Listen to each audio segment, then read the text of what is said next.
बहुत स्वागत है आप सभी का। आपके साथ मैं पल्लवी रविंद्र सिंह।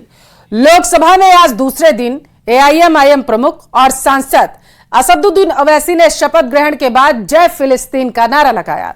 शपथ के बाद उन्होंने सबसे पहले जय भीम बोला, इसके बाद जय मीम, जय तेलंगाना और जय फिलिस्तीन का उन्होंने नारा लगाया। इसके बाद संसद में हंगामा शुरू हो गया। बीजेपी ने ओवैसी के जय फिलिस्तीन वाले नारे का जमकर विरोध किया। शपथ के दौरान जय फिलिस्तीन का नारा लगाने के बाद सियासत जमकर शुरू हो चुकी है और जब ओवैसी से पूछा गया कि आपने जो नारा दिया आखिर उसका विरोध हो रहा है, तो इस पर एआईएमआईएम प्रमुख ने जवाब दिया कि किसने क्या कहा क्या नहीं कहा, सब कुछ आपके सामने है। अब आप सुनिए क्या कुछ कहा। मैं संभालने वाला हूं, इसके फराइज और वफादारी से अंजाम दूंगा। जय भीम, जय मीम, जय तेलंगाना, जय फलस्तीन, तकबीर, अल्लाहु अकबर। जिस ओहदे को मैं संभालने वाला हूं, इसके फराइज और वफादारी से अंजाम दूंगा। जय भीम, जय मीम, जय तेलंगाना, जय फलस्तीन, तकबीर, अल्लाहु अकबर। देश के प्रधानमंत्री मोदी ने आपातकाल के मुद्दे पर कांग्रेस को एक बार फिर से जमकर घेर लिया है। पीएम मोदी ने इस बार बाकायदा इमरजेंसी के दौर की उन तस्वीरों और कहानियों का जिक्र किया जिनकी बदौलत 25 जून 1975 को इंदिरा गांधी ने आपातकाल लागू करके लोकतांत्रिक व्यवस्था पर गहरा आघात किया था। क्या कुछ कहा, रिपोर्ट में समझिए।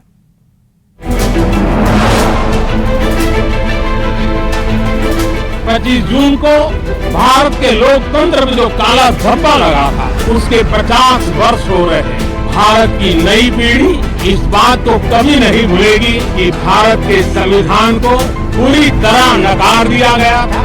संविधान के लीरे लीरा उड़ा दिए गए थे, देश को जेल खाना बना दिया गया था, लोकतंत्र को पूरी तरह दबोच दिया गया था। इमरजेंसी के ये 50 साल इस संकल्प के हैं। हम गौरव के साथ हमारे संविधान की रक्षा करते हुए, भारत के लोकतंत्र लोकतांत्रिक परंपराओं की रक्षा करते हुए देशवासी संकल्प लेंगे कि भारत में फिर कभी कोई ऐसी हिम्मत नहीं करेगा जो 50 साल पहले की गई थी। 50 साल पहले कैसे घोंटा गया लोकतंत्र का गर्व।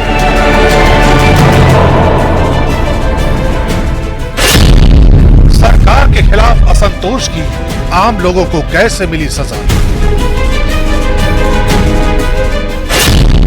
कौन था लोकतांत्रिक अधिकारों की लड़ाई का सबसे बड़ा योद्धा। व्यवस्था को कुचलने की कहानी पीएम मोदी की जुबान। 25 जून 1975 अनुच्छेद 352 देश में आपातकाल। एक स्याह अतीत में झांकती इन तस्वीरों में उन योद्धाओं की कहानी छपी है जिन्होंने आपातकाल के उस डरावने दौर में अत्याचार के खिलाफ जंग लड़ी। एक ऐसी जंग जहां आर्थिक अस्थिरता थी, जहां भ्रष्टाचार और बेरोजगारी थी, जहां बड़े पैमाने पर तत्कालीन इंदिरा गांधी की सरकार के खिलाफ असंतोष था, लेकिन पद छोड़ने के बजाय आपातकाल के उस विकल्प को चुना गया जिसने न सिर्फ जनता के अधिकारों पर चोट की, बल्कि हजारों विपक्षी नेताओं को जेल की कालकोठरी में कैद कर दिया गया। लेकिन तत्कालीन सत्ता के हिंसक इरादों के खिलाफ नरेंद्र मोदी वो चेहरा बने जिन्होंने राष्ट्रीय स्वयंसेवक संघ के युवा प्रचारक के रूप में भूमिगत रहकर आंदोलन को न सिर्फ धार दी, बल्कि आपातकाल के विरोध में खड़े चेहरों को एकजुट किया और लोकतंत्र की बहाली के लिए एक मजबूत आधार तैयार किया। 25 जून को भारत के लोकतंत्र में जो काला धब्बा लगा था, उसके 50 वर्ष हो रहे हैं। भारत की नई पीढ़ी इस बात को कभी नहीं भूलेगी कि भारत के संविधान को पूरी तरह नकार दिया गया था, संविधान के लीरे लीरा उड़ा दिए गए थे, देश को जेल खाना बना दिया गया था। ये वो दौर था जहां सरकार से नाराजगी का मतलब या तो पुलिस की लाठियां थी या फिर जेल की चार थी। लेकिन उस दौर में भी नरेंद्र मोदी ने अलग अलग वेशभूषाओं में रहकर पुलिस के हिरासत से न सिर्फ बचने में कामयाबी हासिल की, बल्कि उसी दौर के बीच संघर्ष मां गुजरात नाम की किताब लिखकर सत्ता के क्रूर इरादों को दुनिया के सामने रखा। इस किताब को 23 दिनों की अथक मेहनत से लिखा गया, जिसमें उनके संघर्षों को ऐसे ही समझा जा सकता है कि इस दौरान पीएम मोदी ने सिर्फ नींबू और पानी का सहारा लिया। इमरजेंसी के उन दिनों में तत्कालीन इंदिरा गांधी सरकार के खिलाफ कुछ भी लिखना अपराध था। इसलिए आपातकाल के विरोध में लिखी गई सामग्री को मोदी के ही प्लान के तहत बाल काटने वालों की दुकानों तक पहुंचाया गया, जहां से लोग आसानी से उन्हें पढ़ सकते थे।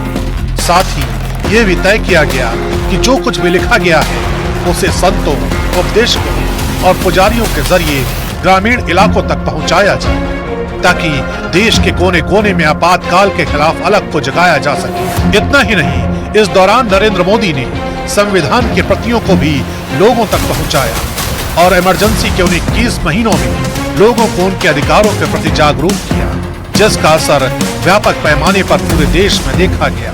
खासकर उनकी लिखी कविताओं ने लोगों का ध्यान अपनी ओर खींचा।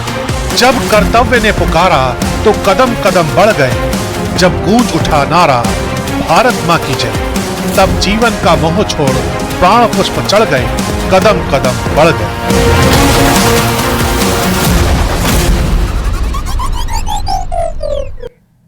और सियासी गलियारों से आ रही इस वक्त की बड़ी खबर आप तक पहुंचाएंगे। स्पीकर के चुनाव पर एनडीए की जो बैठक चल रही थी वो खत्म हो चुकी है। अमित शाह के दफ्तर में स्पीकर चुनाव को लेकर के एक बड़ी बैठक हो रही थी।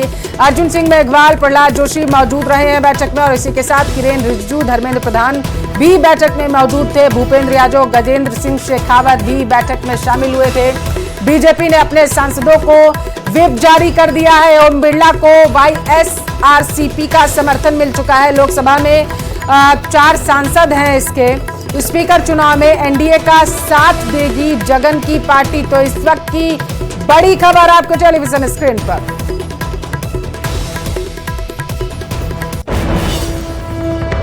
और दूसरी तरफ शपथ लेने के बाद बरेली के सांसद ने हिंदू राष्ट्र की जय कहा। सांसद की शपथ लेते समय हिंदू राष्ट्र की जय कहा गया। छत्रपाल सिंह ने जय हिंदू राष्ट्र जय भारत कहा है। मैं छत्रपाल सिंह गंगवार, जो लोकसभा का सदस्य निर्वाचित हुआ हूं, ईश्वर की शपथ लेता हूं कि मैं विधि द्वारा स्थापित भारत के संविधान के प्रति सच्ची श्रद्धा और निष्ठा रखूंगा। मैं भारत की प्रभुता और अखंडता अक्षुण्ण रखूंगा तथा जिस पद को मैं ग्रहण करने वाला हूं उसके कर्तव्यों का श्रद्धापूर्वक निर्वहन करूंगा। जय हिंदू राष्ट्र, जय भारत। ये संविधान विरोधी है, संविधान विरोधी है, ये बात कहना हिंदू राष्ट्र ये संविधान। धरती पर प्रलय की तारीख अमेरिका की स्पेस एजेंसी नासा ने बताई है। तकरीबन 100 वैज्ञानिक नासा की टेबल टॉप एक्सरसाइज में शामिल हुए थे, जिसमें यह कहा गया कि 14 साल बाद यानी कि 12 जुलाई 2038 को एक एस्टेरॉयड धरती से टकराएगा और धरती का अंत हो जाएगा। क्या कुछ है, रिपोर्ट में समझिए।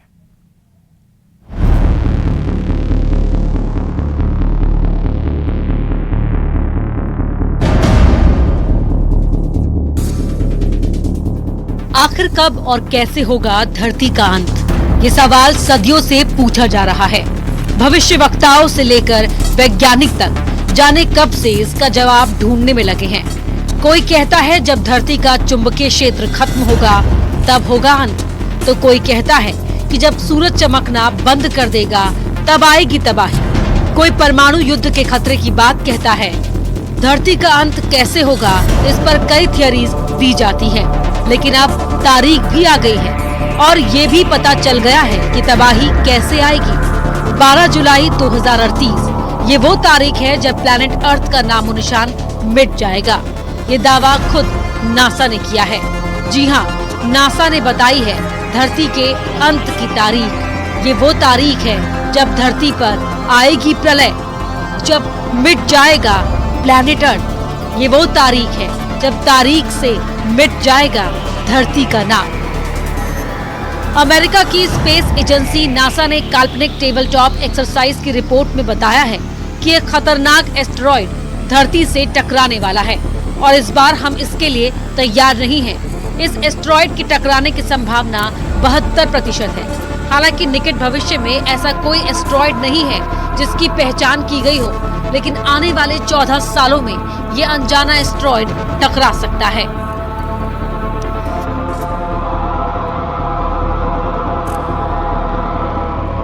नासा की टेबल टॉप एक्सरसाइज की रिपोर्ट, धरती से टकराने वाला है खतरनाक एस्टेरॉयड। एस्टेरॉयड के धरती से टकराने की 72% संभावना। 14 साल में धरती से टकराएगा एस्टेरॉयड। 12 जुलाई 2038 को टकराएगा एस्टेरॉयड। एस्टेरॉयड के बारे में अब तक नहीं है जानकारी। नासा की आधिकारिक रिपोर्ट के मुताबिक उसने अप्रैल में 5वां planetary defence inter agency table top practice की थी। 20 जून को नासा ने Johns Hopkins applied physics laboratory में हुई इस रिहर्सल के बारे में बताया। जब ये टेबल टॉप अभ्यास किया गया तब नासा के अलावा अमेरिकी सरकारी एजेंसियों और इंटरनेशनल स्तर के कुल 100 एक्सपर्ट्स वहां शामिल थे। टेबल टॉप प्रैक्टिस की समरी में कहा गया कि अभ्यास के दौरान पार्टिसिपेंट्स ने काल्पनिक परिदृश्य के लिए खास तरह का माहौल तैयार किया, जिसमें पहले कभी नहीं पहचाने गए एस्टेरॉयड की पहचान की गई थी। इसे लेकर की गई प्रारंभिक गणना के मुताबिक ये करीब 14 साल के भीतर 12 जुलाई 2038 को टकरा जाएगा। हालांकि अभी ये स्पष्ट नहीं है कि ये कितना बड़ा होगा, इसका कॉम्पोजिशन, लॉन्ग टर्म ट्रेजेक्ट्री क्या होगी। रिपोर्ट ये भी कहती है कि ये पूरी एक्सरसाइज इस तरह के खतरे से निपटने की पृथ्वी की क्षमता का आकलन करने के लिए की गई थी। वॉशिंगटन में नासा हेड ऑफिस में planetary defence officer Lindley Johnson ने कहा कि एक बड़ा एस्टेरॉयड संभावित रूप से एकमात्र प्राकृतिक आपदा है जिसका प्रेडिक्शन करने की तकनीक इंसानों के पास है और इसे रोकने का रास्ता भी तकनीकी रूप से खोजने की कोशिश की जा सकती है। तो अब सवाल है कि क्या इंसान धरती को खत्म करने वाला एस्टेरॉयड की पहचान कर पाएगा? क्या ऐसी तकनीक खोज पाएगा जो प्रलय को रोक सके? क्योंकि अगर ये तकनीक नहीं खोजी जाती तो धरती का। और सीधी तस्वीरें आपको दिखाएंगे। सीएम भजनलाल शर्मा पहुंचे हुए मीसाबंदी लोकतंत्र सेनानी सम्मान समारोह में। तस्वीरें आप देखिए।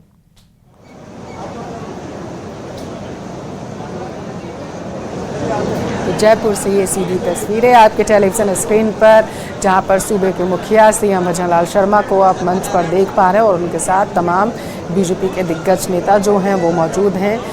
बताया जा रहा है कि मीसाबंदी लोकतंत्र सेनानी सम्मान समारोह का आयोजन किया गया है, जिसमें सीएम भजनलाल शर्मा शिरकत करने के लिए पहुंचे और यहां पर सीएम का सम्मान किया जा रहा है। तस्वीरें आपके टेलीविजन स्क्रीन पर, सीएम को सम्मानित करते हुए उन्हें प्रतीक चिन्ह जो है सीएम की तरफ से भेंट किया जा रहा है। गणमान्य अतिथि जो वहाँ पर पहुँचे हुए हैं उनका सम्मान जो है सीएम की तरफ से किया जा रहा है।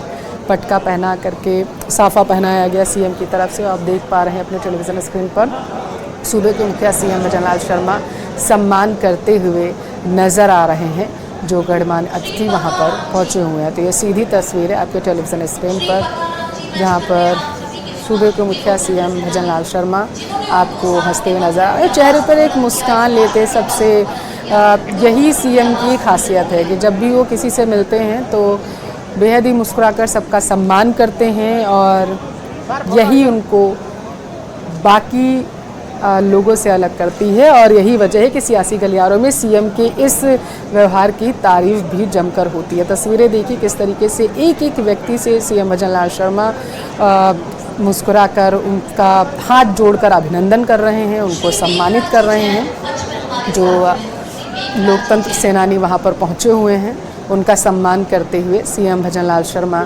नज़र आ रहे हैं। बताते चलें कि इमरजेंसी को लेकर के लगातार वहाँ पर सीएम भजनलाल शर्मा की तरफ से इससे पहले बयानबाजियाँ की गई थी, भाषण दिया गया था। जब उन्होंने संबोधित किया तो उन्होंने कांग्रेस पर जमकर प्रहार किया था। ज़्यादा जानकारी लेंगे, संवाददाता रोशन हमारे साथ टेलीफोन लाइन पर जुड़ चुके हैं। रोशन, सूबे के मुखिया को हम देख पा रहे हैं, वो सम्मान करते हुए नजर आ रहे हैं, आपके पास क्या जानकारी है? ज़रा सा इस पूरे कार्यक्रम को लेकर के ब्रीफ करिए। देखिए बिल्कुल जो मीसाबंदी है उन्हें आज किया गया है पीएम हाउस की तरफ से। यहाँ पर आप देख सकते हैं कि जो तमाम मीसा है उनका मुख्यमंत्री भजनलाल शर्मा खुद यहाँ पर शोल यहाँ पर तैनात कर रहे हैं, स्वागत कर रहे हैं। आप तस्वीरों के अंदर कुल मिलाकर कहा जा सकता तरीके से जो आपातकाल लगाया गया, आपातकाल के दौरान जिन स्वतंत्रता सेनानियों ने अपनी गिरफ्तारी दी थी, जिन्होंने संविधान को बचाने के लिए जिस तरीके से जेल के अंदर यातनाएं थी, उसको लेकर कहा जाता है कि भजनलाल सरकार ने पिछले दिनों एक बड़ा फैसला लिया था कि जो पेंशन यहाँ पर देकर ये भी कहा था कि जो पेंशन है वो बंद नहीं होगा। आज के ऊपर जो प्रदेश तमाम जो कहा जाता है कि जो लोकतंत्र सेनानी है ये जो कार्यक्रम है मंत्री निवास पर किया गया है। बहुत शुक्रिया रोशन जानकारी पहुंचाने के लिए। तस्वीरें भी हम अपने दर्शकों को लगातार दिखा रहे हैं। और अब बात ऑनलाइन गेम के जाल की। मध्य प्रदेश के इंदौर में नाबालिग छात्रा की आत्महत्या के मामले में एक बड़ा खुलासा हुआ। यह कहा जा रहा है कि छात्रा ने ऑनलाइन गेम का टास्क पूरा करने के लिए बिल्डिंग की 14वीं मंजिल से कूदकर अपनी जान दी थी। क्या ऑनलाइन गेम ने ही अंजलि की जान ली है? जरा रिपोर्ट में आप देखिए।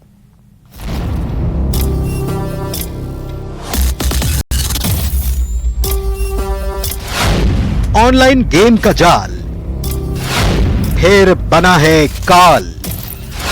गेम टास्क में फंसी अंजलि, बिल्डिंग से कूद कर की खुदकुशी। इंदौर की नाबालिग छात्रा अंजलि ने बिल्डिंग की 14वीं मंजिल से कूदकर क्यों जान दी? बीते कई दिनों से पुलिस इसकी पड़ताल में जुटी है और अब जो खुलासा हुआ है वो हैरान करने वाला है। क्या अंजलि ने गेम टास्क पूरा करने के लिए खुदकुशी की? अब तक अंजलि की खुदकुशी से जुड़ी जो जानकारी मिली है उसके मुताबिक ऑनलाइन गेम उसकी मौत की वजह हो सकता है। ये बताया जा रहा है कि ऑनलाइन गेम ने ही मासूम की जान ली। घंटों रोब्लॉक्स गेम खेलती थी अंजलि। गेम में बनाए थे 45 दोस्त। गेम में दिए जाते थे कई टास्क। ऊंचाई से कूदने का भी था टास्क। दोस्तों को भेजी थी ऊंचाई की फोटो। बताया जा रहा है कि अंजलि घंटों बंद कमरे में ऑनलाइन गेम खेलती थी। अपनी मां की मोबाइल से सहेलियों को ऊंचाई के फोटो भी भेजती थी। अंजलि परिवार के लोगों से भी कम बातचीत करती थी। भाई ने कई बार समझाया था, लेकिन अंजलि लगातार ऑनलाइन गेम खेलती थी। अंजलि के भाई आदित्य ने भी पुलिस को जानकारी दी है। बच्ची का आईपैड फिलहाल लॉक है और पुलिस कंपनी के जरिए इसे खुलवाने की कोशिश कर रही है। पहले भी दुनिया भर में ऑनलाइन गेम के चक्कर में खुदकुशी के मामले सामने आ चुके हैं। ब्लू व्हेल चैलेंज नाम के गेम ने तो पूरी दुनिया में हाहाकार मचा दिया था। भारत सरकार ने गेम को लेकर एडवाइजरी तक जारी की थी। हालांकि पुलिस फिलहाल ऑनलाइन गेमिंग को खुदकुशी की वजह नहीं मान रही है। मामले की पड़ताल जारी है। मिथिलेश गुप्ता, न्यूज़ 18, इंदौर।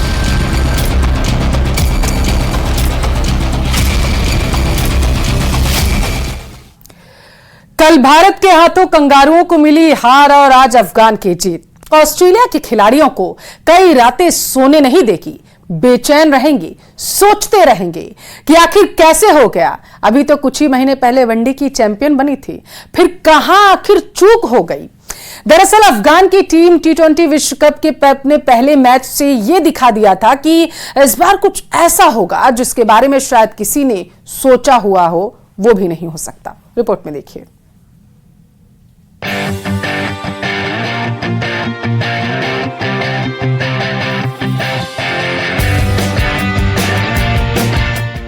पच्चीस जून 2024 की सुबह सेंट विसेंट के किंग्स टाउन की अनोर्स के पिच और अफगान और बांग्लादेश के बीच मैच।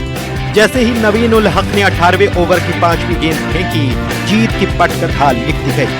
वो LBW की अपील, अंपायर का हाथ उठाना और फिर अफगान खिलाड़ियों की आंखों के आंसू। यह पूरा नजारा ऐतिहासिक था जिसे सालों साल तक याद रखा जाएगा। ये मुकाबला भले ही अफगान और बांग्लादेश के बीच खेला जा रहा था, लेकिन निगाहें पूरी दुनिया की थीं। हर कोई उस घड़ी का इंतजार कर रहा था जिस घड़ी में ये पता चलता कि क्या ऑस्ट्रेलिया सेमीफाइनल खेलेगी। अफगान के सुपर हीरो ने ऐसा खेल दिखाया कि सब कुछ बदल गया। पहली बार अफगानिस्तान की टीम T20 वर्ल्ड कप का सेमीफाइनल मैच खेलने वाली है। अफगानिस्तान क्रिकेट के लिए ये ऐतिहासिक पल है। T20 वर्ल्ड कप में अफगानिस्तान की टीम का जो परफॉर्मेंस रहा, उसमें उनके खिलाड़ियों के बेहतरीन परफॉर्मेंस शामिल हैं। टॉस जीतकर पहले बैटिंग करने उतरी अफगानिस्तान की टीम ने 20 ओवर में 115 रन बनाए। अफगानिस्तान के ओपनर रहमानुल्लाह गुरबाज और इब्राहिम ज़ादान ने ओपनिंग की। दोनों अच्छे बल्लेबाजी कर रहे थे, लेकिन एक धमाकेदार शुरुआत देने में नाकाम रहे। गुरबाज ने 55 गेंदों में 43 रन बनाए, तो वहीं ज़ादान ने 18 रन बनाकर अपना विकेट खो दिया। तीसरे नंबर पर आए अजमत उल्लाह जजई ने 10 रन ही बनाए। इसके अलावा राशिद खान ने आखिर में 10 गेंदों पर 19 रन की पारी खेली। एक वक्त था जब लग रहा था कि अफगानिस्तान की टीम ने मैच को गंवा दिया, लेकिन उनके गेंदबाजों ने ऐसा कहर बरपाया कि बांग्लादेश की टीम चारों खाने चित हो गई। नवीन उल हक की हर एक गेंद बल्लेबाजों को परेशान कर रही थी। नवीन उल हक ने 3 ओवर में 26 रन देकर 4 विकेट झटके। जीत के हीरो रहे कप्तान राशिद खान ने भी शानदार खेल दिखाया। पहले 10 बॉल में 19 रन बनाए और फिर अपने 4 ओवर में 4 खिलाड़ियों को पवेलियन की राह दिखा दी। उधर रन चेज कर रही बांग्लादेश की टीम के विकेट लगातार गिरते रहे। अकेले लिटन दास ही लड़ाई लड़ते रहे, लेकिन आखिरकार अफगानिस्तान के पेसर नवीन उल हक ने 18वें ओवर में लगातार 2 विकेट लेकर मैच अफगानिस्तान के नाम कर दिया और मुस्तफिजुर रहमान की विकेट के साथ ही अफगानिस्तान ने इतिहास रच दिया। इस जीत के साथ एक नहीं बल्कि 2 लोगों के दिल टूटे। एक बांग्लादेश जो सुपर 8 में एक मैच भी नहीं जीत पाई, और दूसरी ऑस्ट्रेलिया जिसके अफगान ने सेमीफाइनल में पहुंचने के ख्वाब तोड़ डाले। जीत के बाद अफगान खिलाड़ियों की आंखें डबडबाती नजर आईं। राशिद खान ने ऐतिहासिक जीत के बाद कहा कि ये टीम के रूप में हमारे लिए सेमीफाइनल में पहुंचने सपने जैसा है। ये इस बारे में कि जिस तरह हमने टूर्नामेंट की शुरुआत की थी, जब हमने न्यूजीलैंड को हराया, वहीं से भरोसा आया कि हम आगे बढ़ सकते हैं, जीत सकते हैं और अन्य टीमों को भी हरा सकते हैं।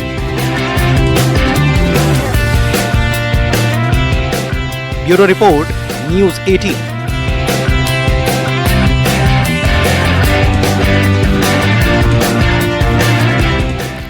और बीकानेर के नोखा का रुख करेंगे, जहां से बड़ी खबर है। बताया जा रहा है कि शादीशुदा प्रेमी जोड़े ने आत्महत्या कर ली। रामलाल मेघवाल और पूजा नायक ने जहर खा लिया है। दंपत्ति ने जहर खाकर आत्महत्या की है, ऐसी जानकारी सामने निकलकर प्रथम दृष्टया जांच में आ पाई है। 2 बच्चों के मां बाप ने आत्महत्या कर ली, जिसकी वजह से इलाके में हड़कंप मचा हुआ है। पुलिस ने इस शव को पोस्टमार्टम के लिए भेज दिया है। बताया जा रहा है कि जसरासर थाना क्षेत्र के बादरू गांव का ये मामला है। तो बड़ी खबर आपके टेलीविजन स्क्रीन पर, जहां पर शादीशुदा प्रेमी जोड़े के आत्महत्या करने की वजह से इलाके में हड़कंप मचा हुआ है और परिवारजनों का रो रो कर बुरा हाल है। बताया ये जा रहा है कि जहर खाया है दंपत्ति ने, जिसकी वजह से उनकी जान चली गई है। जैसे ही मामले की सूचना पुलिस को दी गई, पुलिस मौके पर पहुंची, मौका मुआयना किया और उसके बाद दोनों शव को अपने कब्जे में ले लिया। अस्पताल की मोर्ची में रखवाया गया।